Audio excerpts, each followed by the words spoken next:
किसी जंगल में एक हिरण और हिरनी रहते थे। दोनों बड़े मजे से जंगल में रहते थे। उस जंगल में उनके खाने के लिए कोई कमी नहीं थी। चारों तरफ हरी हरी घास और हरियाली थी। एक दिन हिरण और हिरनी घास चर रहे थे। तभी वहां पीछे से एक भेड़िया आ जाता है। हिरण और हिरनी को देखकर भेड़िए के मुंह में पानी आ जाता है। भेड़िया हिरण और हिरनी को देखकर सोचता है, आज तो मजा आ गया, बड़े दिनों के बाद शिकार मिला है, वह भी एक नहीं दो। आज तो मैं इनका शिकार करूंगा और पेट भर कर खाऊंगा। और जैसे ही भेड़िया उनके पीछे भागता है, अचानक हिरण और हिरनी को भेड़िया के आने की आहट हो जाती है और वे दोनों वहां से भागने लगते हैं। भेड़िया भी हिरण और हिरनी को पकड़ने के लिए उनके पीछे भागने लगता है। उनको पकड़ने के लिए भेड़िया पूरी ताकत लगा देता है। काफी देर दौड़ने के बाद हिरण और हिरनी भागने में कामयाब हो जाते हैं।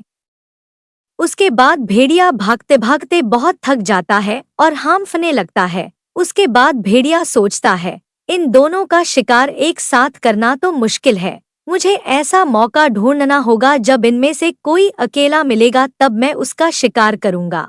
मगर मुझे यह काम बहुत ही सावधानी से करना होगा, जिससे कि हिरण और हिरनी को इस बात का पता न लगे कि मैं उनका पीछा कर रहा हूँ। और उसके बाद भेड़िया हिरण और हिरनी पर नजर रखने लगता है कि कब यह दोनों अलग हो और मैं इनका शिकार करूं। हिरण और हिरनी भेड़िया से काफी दूर आने के बाद सोचते हैं, अब इस तरह जीना तो मुश्किल है, कब तक इस तरह भेड़िए से बचते रहेंगे, इस भेड़िए को तो सबक सिखाना होगा। इसलिए उन दोनों ने एक तरकीब निकाली। वह दोनों सोचते हैं कि पास ही के जंगल में एक हाथियों का झुंड रहता है, हम दोनों में से कोई एक उनके पास जाकर घास चरने जाएगा, जिससे कि भेड़िया अकेला समझकर वहां आएगा और हाथियों द्वारा मारा जाएगा। उसके बाद एक हिरन हाथियों के झुंड के पास घास चरने के लिए चला जाता है। तभी वहां भेड़िया आ जाता है। जैसे ही भेड़िया आता है, तभी एक हाथी की नजर उस पर पड़ती है और वह चिंघाड़ता हुआ भेड़िए के पीछे पड़ जाता है और भेड़िया वहां से भाग जाता है।